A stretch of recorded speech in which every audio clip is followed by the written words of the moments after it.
author in the reign of Caligula, Gaius, came to Rome and before the whole Senate explained the impiety of Gaius. You know, how really unacceptable he was. And as I said, the same author writes about the brutality of Pontius Pilate and his being removed from office. Now, the interesting thing is the second book of his that was about the outcome of this mission has vanished. Now, I'm always suspicious when books vanish, because known books, that is. Why do they vanish? Well, certain people just stop copying them. You know, since most of this stuff was copied in monastic, you know, after the Christian takeover of the Roman Empire, or in monastic environments, I would imagine that there was material in it that was unpleasant. I wish we could find a copy of it. And then too, for instance, I think that sixth book of Clement disappeared. What other things disappeared in the course of time? Hegesippus, whom he bases almost everything on here, he evaporated. Now, Eusebius knows it in the 400s, or 300s, late, the 4th century, the 300s. Hegesippus evaporates. If we could find a copy of Hegesippus, we'd be like over the moon, I think, because Hegesippus is the closest writer to this time in question, 2nd century, 100 maybe 60 AD. His writing may be about 150 AD. That would be an incredible find. Well, since he's talking about the impiety of chaos, he humorously prefixed it with the title On Virtue, so he had a sense of humor, Philo did.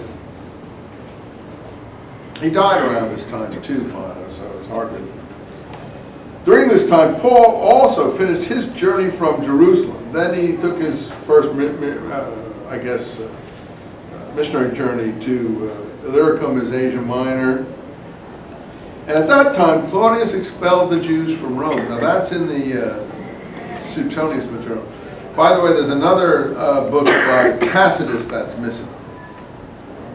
A lot of Tacitus, the Roman historian Tacitus, who writes about Palestinian affairs.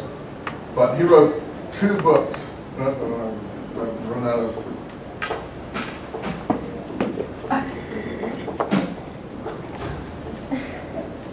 Come on.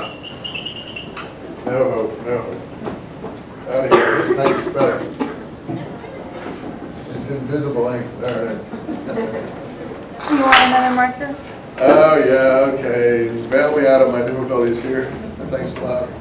My ever faithful friend here who knows my griefs. Thanks a lot. Make sure I give it back to you. Better. Oops. That one too? Yeah, this is going bad. I'll put the top on so the person can try that. Tacitus is a Roman historian. He wrote 2 books, one called the Histories, one called the Annals. The Histories are general histories, but the Annals goes according to the year.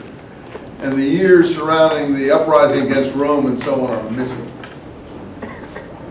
which is really something wrong there. So these books are missing, and I think because the material in them, I'll bet a lot of people like to go in the Vatican libraries and stuff. I'm not someone who considers that there are conspiracies very often on these things, and I don't think that anything exists that we don't know about particularly.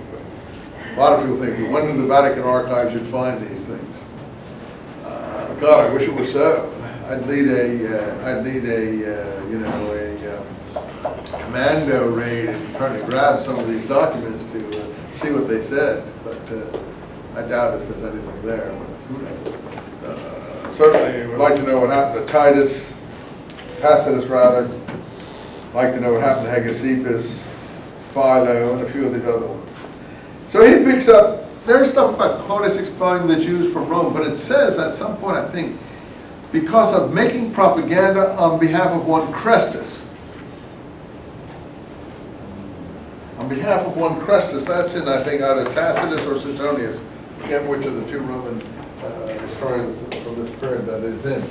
So they're making propaganda on behalf of one Crescens. That says that the Jews are being blamed for Christian propaganda. And whatever you want to say, again, that belies an awful lot of stuff about the Jews and Christians being different at this time, and that, you know, the Jews were making trouble for the Christians. That's just, I think, later retrospective looking back. The Messianic movement, which I prefer to call it, was a Jewish phenomenon.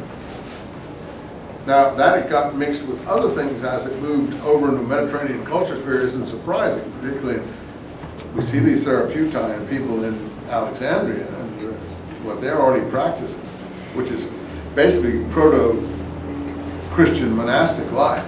That's what they're practicing.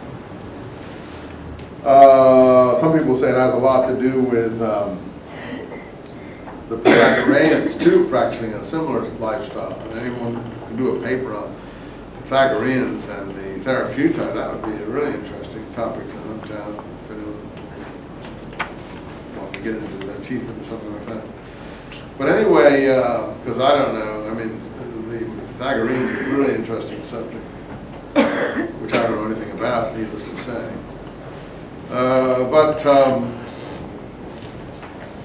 This small comment made in the Roman historian shows that the Romans, anyhow, did not distinguish in the 40s and 50s between Jews and Christians, that for them they were the same, that there was no distinction, and that anything Christians, as we might call them, did was blamed on Jews. And I think that's true. It's only with Paul's teaching taking hold that we start to get a change in what we would call Gentile Christianity, non-Jewish Christianity, non-Mosaic law Christianity, that I'm going to show you was not the normal thing originally. Non-Palestinian Christianity, if you want to call it. Overseas Christianity, if you want to call it that. And then you get this antagonism between Jews and Christians as that germinates. But that is not to say, see, people think that's the original Christianity. I don't think it is. So the question goes back to who the historical Jesus was. Was he a Paulinist or was he a Jamesian? Well, in my book, I said that he couldn't have been anything but a Jamesian because the people closest to him couldn't have got it wrong. You know, Jack Kennedy was not a Nixonian. Jack Kennedy, like it or not, was like Bobby Kennedy and Teddy Kennedy. I don't care what else you want to say about him. You know, they knew him, they knew what he represented, they knew what he stood for. And Nixon didn't, you know, so I don't care what you say. You can tell me anything you like. Paul doesn't know the Jesus that they know. That's all that he may know his own.